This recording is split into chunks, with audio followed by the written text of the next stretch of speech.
नमस्कार, मैं हूं आपके साथ पूर्वी राय और आप देख रहे हैं एमपी इंडिया न्यूज।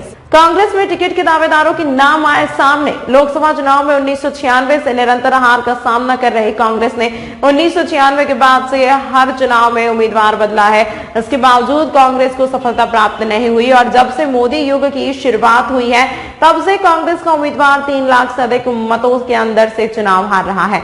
2024 के चुनाव सामने है और भाजपा ने देश भर में लोकसभा उम्मीदवारों को लेकर चयन प्रक्रिया तेज कर दी है। वहीं कांग्रेस की विधानसभा चुनाव में करारी हार के बाद से धीरे धीरे सक्रिय हो रही है। प्रदेश में कांग्रेस के नए अध्यक्ष वर्तमान समय में प्रदेश कार्यकारिणी के गठन को लेकर व्यस्त हैं। साथ ही लोकसभा की सभी 29 सीटों को लेकर कोऑर्डिनेटर भी नियुक्त कर दिए गए हैं। बैतूल के लिए भोपाल के विधायक आरिफ मसूद को कोऑर्डिनेटर बनाया है, जो कल बैतूल आ रहे हैं और जिले के कांग्रेसियों के साथ बैठक भी करेंगे। प्रदेश में कांग्रेस के नए अध्यक्ष वर्तमान समय में प्रदेश कार्यकारिणी के गठन को लेकर व्यस्त हैं। साथ ही लोकसभा की सभी 29 सीटों को लेकर कोऑर्डिनेटर भी नियुक्त कर दिए हैं।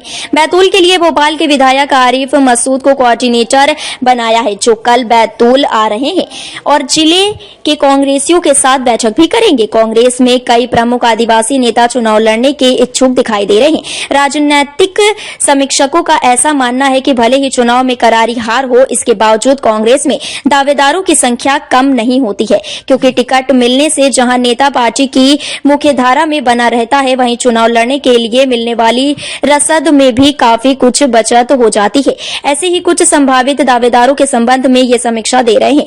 बताया जा रहा है कि 2019 का लोकसभा चुनाव कांग्रेस के टिकट पर 3,60,241 मतों के रिकॉर्ड अंतर से चुनाव हारने वाले कांग्रेस प्रत्याशी रामू टेकाम इस बार भी टिकट के इच्छुक बताए जा रहे हैं। विधानसभा चुनाव में भैंसदेही विधानसभा सीट से कांग्रेस की टिकट से वंचित रहे रामू टेकाम के पास फिलहाल लोकसभा चुनाव ही विकल्प बचा है।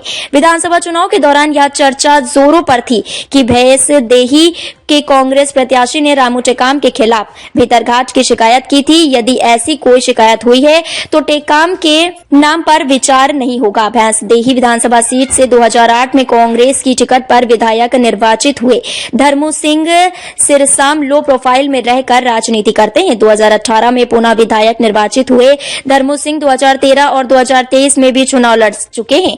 इस बैतूल हरदा हरसूद संसदीय सीट की 8 विधानसभा में कांग्रेस की तरफ से आदिवासी वर्ग में धर्मू सिंह सिरसाम सबसे वरिष्ठ नेता हो गए हैं। जिले में 2 बार विधायक और 4 बार विधानसभा चुनाव लड़ने वाले धर्मू सिंह राज्य की राजनीति में भी कांग्रेस के किसी भी गुट से जुड़े नहीं माने जाते हैं। इसलिए पार्टी 2024 के लोकसभा चुनाव में धर्मू सिंह को भी चुनाव मैदान में उतार सकती है।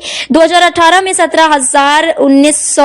17,927 वोटों के बड़े अंतर से घोड़ा डोंगरी चिचोली विधानसभा सीट से कांग्रेस की सीट पर विधायक निर्वाचित हुए। ब्रह्मा भलावी को सिटिंग एमएलए होने के बावजूद कांग्रेस ने 2023 के विधानसभा चुनाव के लायक नहीं समझा और उनकी टिकट काट दी, जबकि 2018 में जीते तीनों कांग्रेस विधायकों को पुनः टिकट दी थी। टिकट कटने के बावजूद ब्रह्मा भलावी ने न तो पार्टी से विद्रोह किया और न ही अपना असंतोष सार्वजनिक होने दिया।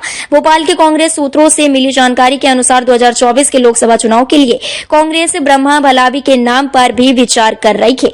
गांव-गांव में गांधी चौपाल लगाकर कांग्रेस की राजनीति में सक्रिय हुए युवा चिकित्सक एवं मिलनसार व्यक्तित्व के धनी डॉक्टर रमेश काकोटिया ने घोड़ा डोंगरी विधानसभा क्षेत्र से 2023 में कांग्रेस से टिकट का दावा किया था, लेकिन उन्हें टिकट नहीं दी गई। इसके बावजूद उन्होंने कांग्रेस उम्मीदवार की जीत के लिए जी जान से मेहनत करी। आर्थिक रूप से संपन्न और जिले के विभिन्न क्षेत्रों में मृदभाषी चिकित्सक के रूप में विख्यात डॉक्टर रमेश काकोटिया को बैतूल लोकसभा सीट के हरदा जिले की टिमरनी विधानसभा सीट से 2023 का चुनाव जीते।